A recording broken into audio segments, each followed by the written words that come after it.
on the field tonight, or we expect to, after missing the last 4 games with an ankle injury. I keep hearing his name in trade conversations. What can you tell me? Well, listen, he's going to play tonight against the Minnesota Vikings, and it seems like the Rams are at least open to listening to offers for Cooper Kupp. The problem is there aren't that many teams in the league that can afford to pay what the Rams would ask in return and pay Cooper Kupp's salary for an aging veteran at this time of the year. Cooper Kupp might have more value to the Rams than anybody else. There aren't a lot of teams out there that need a player like that can afford a player like that and make it happen. That's the issue. Although it could happen. J-Mac, give me a team that is Cooper Kupp away from winning the Super Bowl right now. Well, you take the salary and all those things out of it. I look at the Baltimore Ravens because to me, when you're talking about a Super Bowl team, they already have to be at the doorstep. We talked about the Rams. They had Robert Woods. They had Cooper Kupp when they added Odell Beckham. When you look at the Tampa Bay Buccaneers, they had Mike Evans and Godwin when they added Antonio Brown. You're talking about that third receiver, a guy with Rashad Bateman and Zay Flowers that can go in and really help this offense get over the top, and we see Lamar winning Lombardi. I'm going with the Baltimore Ravens. Well, look, I mean, the Ravens are already the best team. Yep. They could add me and be the Super Bowl favorite. I don't, unless you're doing analytics. It's not that crazy.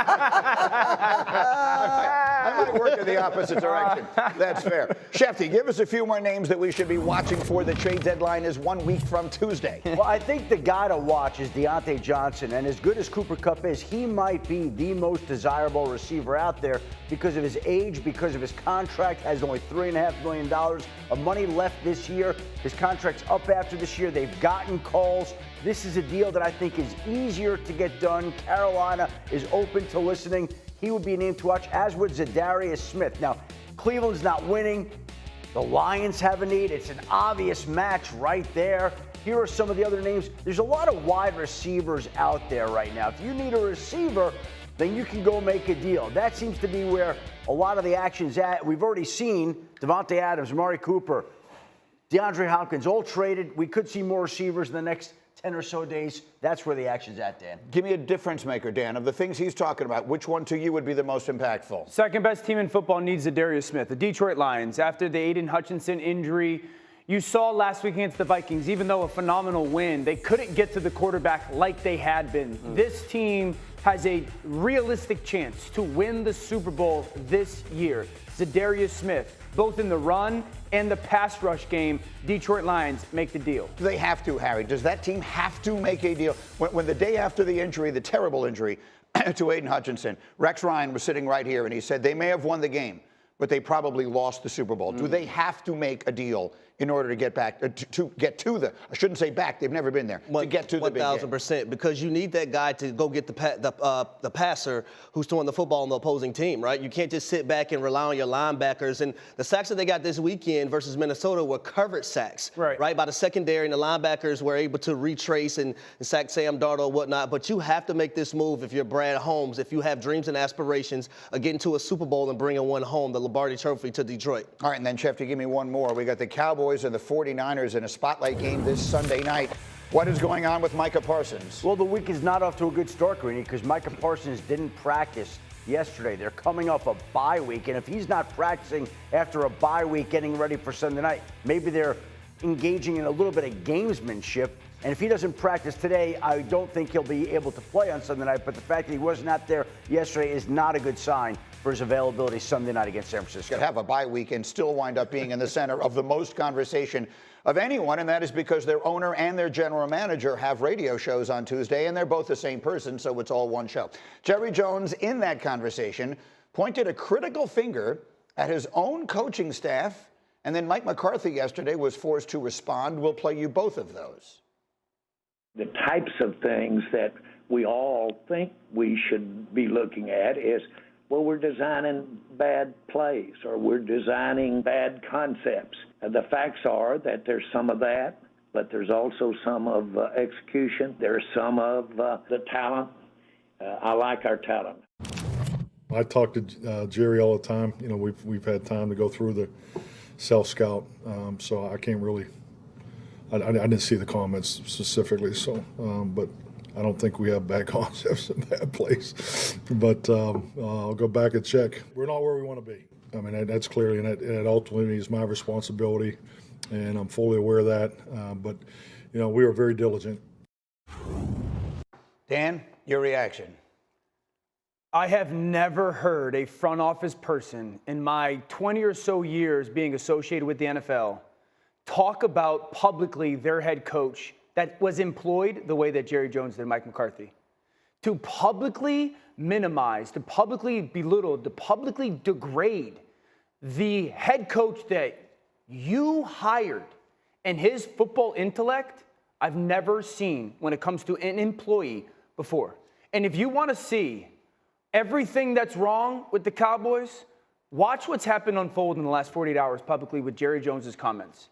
To say that about the coach that has won a Super Bowl. Yeah. And the dude that you hired, I've never seen a front office member, GM or owner do that before. Absolutely. He just said our offense sucks. We have the talent, but our offense sucks. So the guy that's designing the offense, our head coach, is not doing his job. And then you listen to Mike McCarthy and he says, I haven't seen the comments. He hasn't seen the comments because he's in offensive staff meetings trying to figure out how to defeat the San Francisco 49ers. That's time away from his family and doing all of these things that coaches do to be able to win a football game. And that's the first question he has to answer. Imagine being Mike McCarthy standing at that podium as you have to get ready for Kyle Shanahan in a massive game, and you have to publicly defend your ability to coach football. X's and O's to a guy that doesn't know X's and O's. Respectfully, Jerry Jones, you don't know football like that. I want you to draw up the dagger concept and tell me how it should get read out versus cover 2 versus cover 3. What are we talking about? Imagine being Mike McCarthy and having to defend that game week. I actually felt sorry for him that one moment in that soundbite where he said, like, I don't think we're designing It's on his bad body plays language here. too, Greeny. Yeah, exactly. Like I guess I'll go back so. and check. Yeah. I mean, what exactly is it he's supposed to say?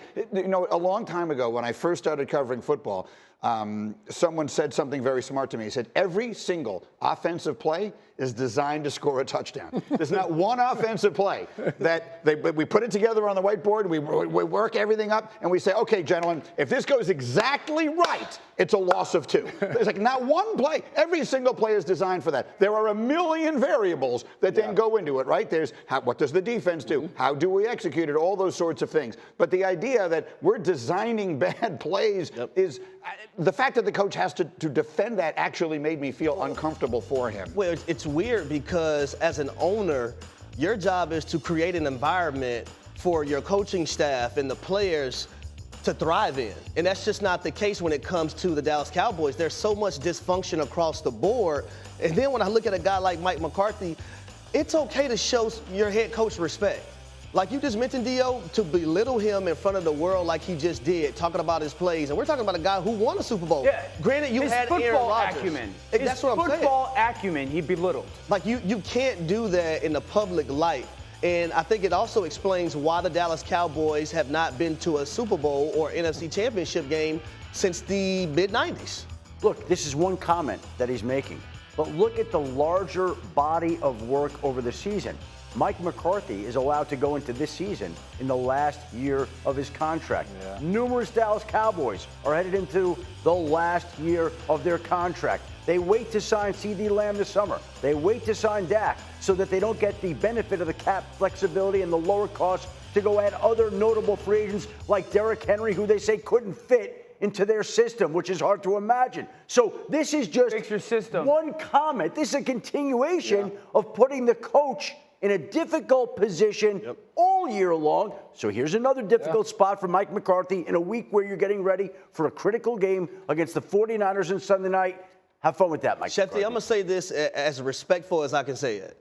Somebody around Jerry Jones that has a backbone need to tell Jerry to be quiet. Because at this point, it's damage control. Everything that comes out of Jerry's mouth is damaging that organization from winning football, in my opinion. Who's the adult in the building right now?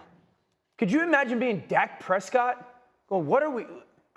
I got to get ready for a San Francisco defense that's playing really good, and You mean their kryptonite? You mean the Dallas Cowboys' kryptonite? The defense struggled with the last 3 or 4 years. We got to deal. Now, let's be clear. I agree with some of the thoughts that Jerry shares, that their offense sometimes is not good play calls. We've talked about that. I've shown it, so I agree with that. You just don't be that transparent. You don't publicly do that to your head coach. Because now how does your head coach walk into a room and say, this is the plan that's going to win us the game? And he The also players said, How pay does attention. players respect that head coach when he's getting in front of those players trying to say certain things and get those guys to buy in too? and I think the fact that he put the comment in, I like our talent. Yeah. As a general manager, to talk about the coaching and then say, I like our talent. I'm doing my job, baby. And I again, don't know around me, but I'm doing my job. the Cowboys, the number one reason the Cowboys are where they are is because they're 1 to 53 roster. That's the number one reason why they sit. We talked about it all offseason, what the expectations realistically were for this football team. That's on the people who put the football team together. The talent makeup. They didn't spend any money this offseason. They got the extensions done. Did CD and Dak. It saved $20 million. It was too late, so they couldn't use that $20 million to sign anybody else.